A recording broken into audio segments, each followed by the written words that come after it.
الحمد لله وكفى وسلام على عباده الذين اصطفى اما بعد.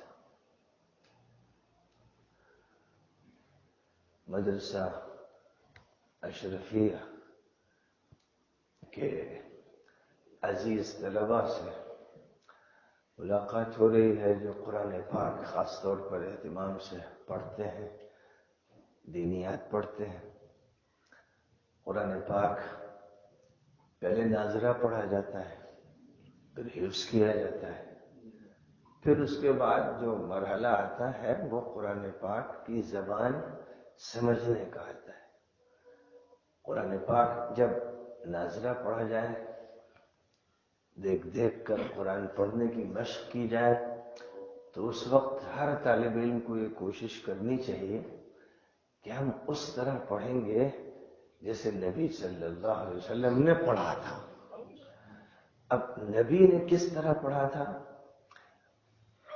نبی سے صحابہ کرام نے سیکھا، اور صحابہ کرام سے تابعین نے سیکھا، اور پھر سلسلہ بسلسلہ قرآن پاک کے پڑھنے کا طریقہ آج ہم تک پہنچا. اب جو تمہارے استاد ہیں وہ جب تم کو پڑھاتے ہیں تو ان کی کوشش یہی ہوتی ہے کہ جس طرح نبی صلی اللہ علیہ وسلم نے قرآن پڑھا تھا اور جس طرح آپ سے نقل کیا گیا، ہم بھی اسی طرح پڑھیں. اور اسی طرح پڑھنے کا مطلب یہ ہے کہ جس طرح انہوں نے الف با تا سا جیم ہا یہ حروف جس طرح نکالے، ان حروف کا جو مخرج کہاں سے ہا اور کہاں سے آ اور کہاں سے آئین اور کہاں سے ضاد. عربی زبان کی خصوصیت یہ ہے کہ اس میں ضاد بھی ہے اور ظا بھی ہے اور زا بھی ہے اور ذال بھی ہے.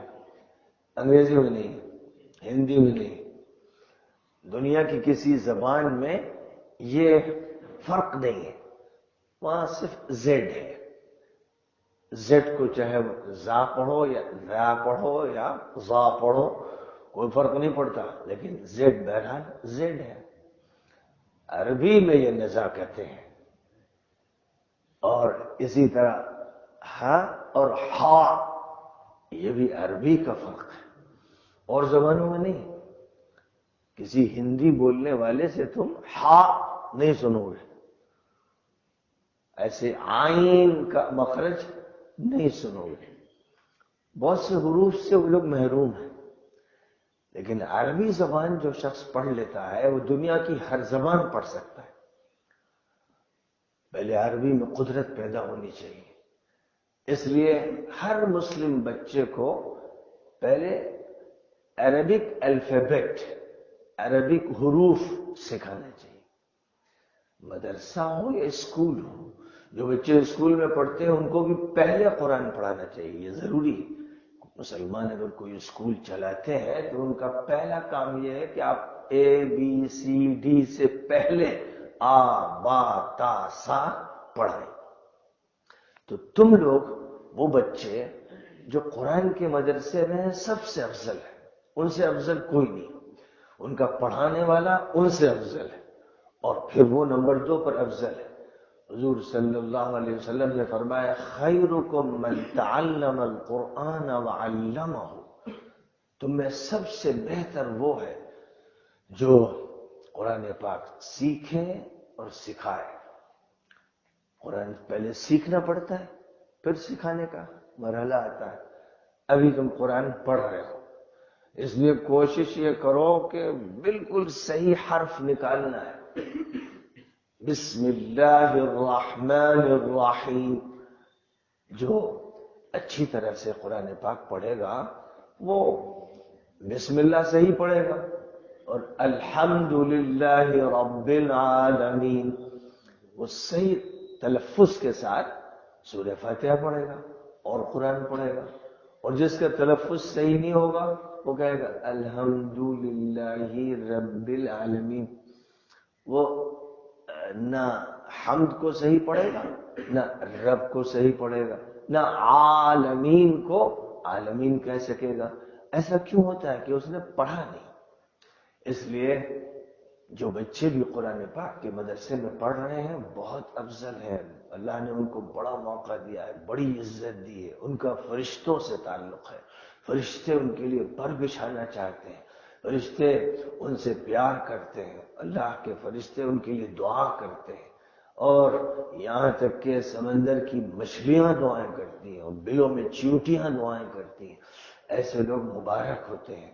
اور جو ماں باپ اپنے بچوں کو ایسے مدرسوں میں پڑھاتے ہیں وہ ماں باپ مبارک ہوتے ہیں. ان کا گھر بابرکت ہو جاتا ہے. اس لیے اس پر اللہ کا بہت شکر ادا کرنا چاہیے کہ اللہ تعالیٰ نے ہمارا انتخاب قرآن کے لیے فرمایا. پوری دنیا کیا کیا پڑھ رہی ہے. جو لوگ کسی انگلش اسکول میں پڑھ رہے ہیں وہ کسی رام آسرے کی کتاب پڑھ رہے ہیں، کسی رادھا کرشنن کی کتاب پڑھ رہے ہیں، کسی فلاں کی پڑھ رہے ہیں. اور جو مدرسے میں قرآن پڑھ رہے ہیں وہ اللہ کی کتاب پڑھ رہے ہیں، رب العالمین کی کتاب پڑھ رہے ہیں، ارحم الراحمین کی کتاب پڑھ رہے ہیں. تو افضلیت کے لیے اتنا ہی کافی ہے. اس لیے مدرسے کا ماحول بابرکت، پڑھانے والا بابرکت، پڑھنے والے بابرکت.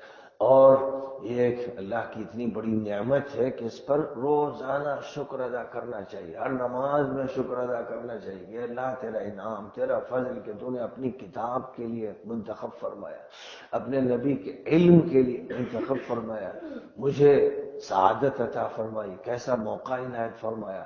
ہر بچے کو چاہیے کہ اس پر شکر ادا کرے. دوسروں کو کبھی بھی للچائی ہوئی نگاہوں سے مت دیکھنا. اگر ایسا کرو گے تو ناشکری ہو جائے گی. شکر ادا کرتے رہو اور محنت سے پڑھتے رہو. اور یہ کوشش کرو کہ ہم اس طرح پڑھیں گے جیسے دنیا کا اچھے سے اچھا قاری پڑھتا ہے.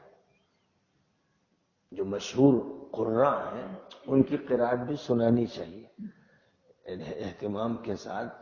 1 گھنٹہ ایسا ہونا چاہیے جس میں مشہور قراء کی قرات بچوں کو سنائی جائے اور یہ مشق کرائی جائے کہ مثلا فلاں طالب علم قاری عبد الباسط کے لہجے میں پڑھے گا اور فلاں طالب علم خلیل حسری کے لہجے میں پڑھے گا اور فلاں طالب علم منشاوی کے لہجے میں پڑھے گا. مثلا انتخاب کیا جائے. مصری قراء ہیں، حجازی قراء ہیں، اور پھر مراکشی قراء ہیں، انڈونیشی قراء ہیں. دنیا بھر میں ماشاءاللہ قراء ہیں، بڑے بڑے ماہر جن کو بڑے انعامات بھی ملتے ہیں اور خوب نوازا جاتا ہے. ایسے قاریوں کی مشق کرنی ہے. اس کا فائدہ یہ ہوتا ہے کہ طلبہ میں ایک حوصلہ پیدا ہوتا ہے شوق سے. پھر وہ سوچتے ہیں کہ ہم پوری نقالی کریں گے اور ایسا قرآن پڑھیں گے کہ انشاءاللہ آسمانوں پہ دھوم مچ جائے گی، پھر زمین پہ دھوم مچ جائے گی. پہلے کوشش کرنا ہے کہ آسمان والے جھوم جائیں، یعنی فرشتے خوش ہو جائیں. جب فرشتے خوش ہو جائیں گے تو زمین والے خوش ہو جائیں گے. تو اس طرح سے خوب محنت کرنا چاہیے اور حفظ میں زبردست محنت کرنا چاہیے. کوشش کرنی چاہیے کہ 1 سال میں حفظ ہو جائے، بہت 2 سال میں، بہت آگے ہو 3 سال میں. 3 سال سے زیادہ نہیں لگنے چاہیے. بہت سے ایسے طلبہ بھی رہے ہیں ندوۃ العلماء میں 6 مہینے میں حفظ کیا. ایک ہمارا طالب علم تھا جس نے 2 مہینے میں حفظ کیا ماشاءاللہ. تو ہوتے ہیں ایسے ذہین طلبہ ہوتے ہیں. اس لیے شوق کا اظہار کرنا چاہیے. ہر بچے کو کوشش کرنا چاہیے کہ ہم جلد از جلد اچھے حافظ بنیں گے. اور عربی حفظ کے دوران سکھانی چاہیے. میں نہیں جانتا کہ آپ حضرات کیا نظام کیا ہے، لیکن جو نظام ہم لوگوں نے بنایا ہے اور جس کو ہر جگہ بتاتے ہیں کہ قرآن پاک کو پڑھانے کے دوران دروس اللغت العربیہ کا کورس بھی پڑھایا جائے.